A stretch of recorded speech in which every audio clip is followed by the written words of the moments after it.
Hello, everyone. Welcome to another episode on the SmartSenta podcast. On this podcast, we will be talking about the risk free life. We cannot live our lives without some element of risk.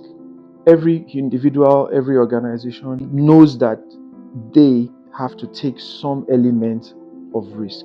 Some of history's biggest takers, from Michael Dell to Frederick Douglass to Nelson Mandela to Malala Yousafzai to the Wright brothers, all knew that if they did not take some element of risk, their lives would never have changed.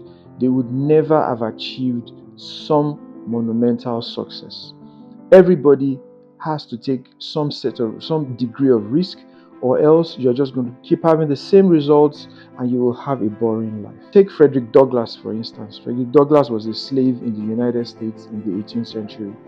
Douglass knew the consequences of his white masters finding out that he was reading and writing, that he was learning to read and write. But he also knew that if he decided not to take any risk at all, he was going to have a boring life and he would never have known what could happen.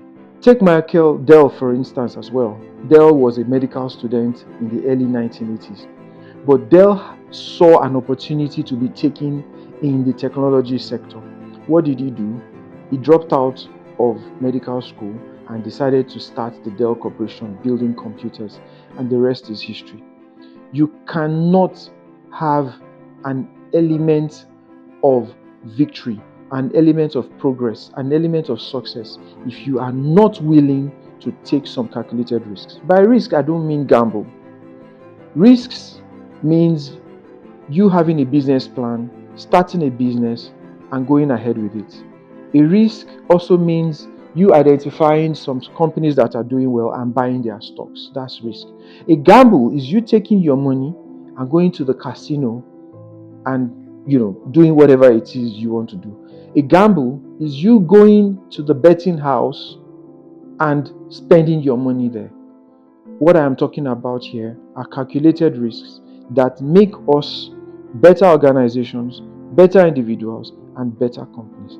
I hope that somehow, once again, you are leaving this episode, having a better understanding that we need to take some element of risk if we want to change our lives or turn our lives around. Thank you once again for all that you do for SmartSenta. Continue to watch, help, share, and subscribe, and follow us on all our social media platforms. Season's greetings. Thank you once again, and bye for now.